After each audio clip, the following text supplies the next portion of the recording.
अबे सुनो सुनो सुनो भाई।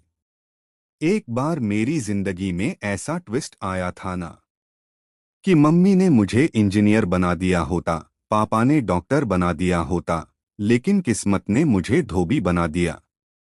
हाँ भाई धोबी। अब हुआ यूं कि बचपन से मम्मी चाहती थी कि मैं डॉक्टर बनूं।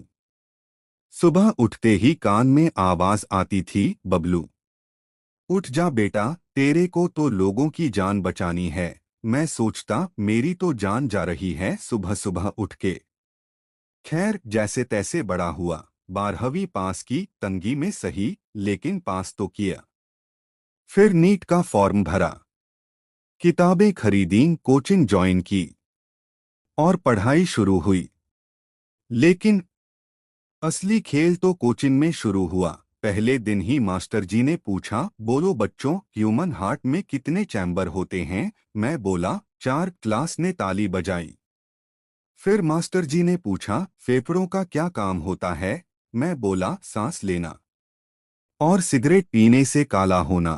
तभी एक लड़का पीछे से बोला, भाई तू तो बनेगा डॉक्टर। लेकिन मुझे क्या पता था, यही लड़का आगे चलकर मेरी किस्मत का इंजन पटरी से उतार देगा। अब हुआ यूं कि नीट एग्जाम नजदीक था और मेरी एक आदत थी, कपड़े धोते हुए पढ़ाई करना। मम्मी बोली, कम से कम काम में भी मदद करेगा और पढ़ाई भी होगी। तो मैं बाल्टी में कपड़े डालता, एक हाथ से रगड़ता, दूसरे से किताब पढ़ता। अब दिक्कत तब हुई जब मेरा पड़ोसी, वही धोबी चाचा, बीमार पड़ गए। मम्मी बोली, बबलू तू ही उनका काम कुछ दिन संभाल ले, सेवा भी हो जाएगी और नेकी का काम भी। अब मैं सोच रहा हूँ, डॉक्टर बनते बनते धोबी कैसे बन गया मैं। फिर क्या, मोहल्ले वाले कपड़े लेकर आने लगे। एक दिन तो हमारे मोहल्ले की रिंकी भाभी बोली, बबलू भैया प्लीज मेरी साड़ी अच्छे से धो देना, नया पीस है। अब मैंने बोला, हाँ भाभी, वीआईपी ट्रीटमेंट मिलेगा। और उसी दिन वही साड़ी गुलाबी से नारंगी हो गई, क्योंकि मैंने गलती से उसमें पापा का पुराना लाल रंग वाला गमछा धो दिया था। रिंकी भाभी ऐसे देख रही थीं जैसे मैं उनके अरमान धो बैठा हूँ। अब सोचो, मैं नीट की पढ़ाई छोड़कर लोगों की चड्डियां पहचान पहचान कर वापस कर रहा था। ये बंटी की है, ये शर्मा अंकल की है और ये तो मम्मी की ही लग रही है।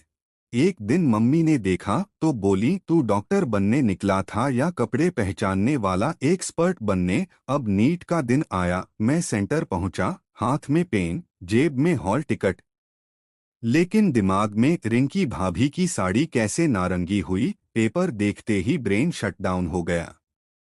पहला सवाल, पैंक्रियाज क्या बनाता है?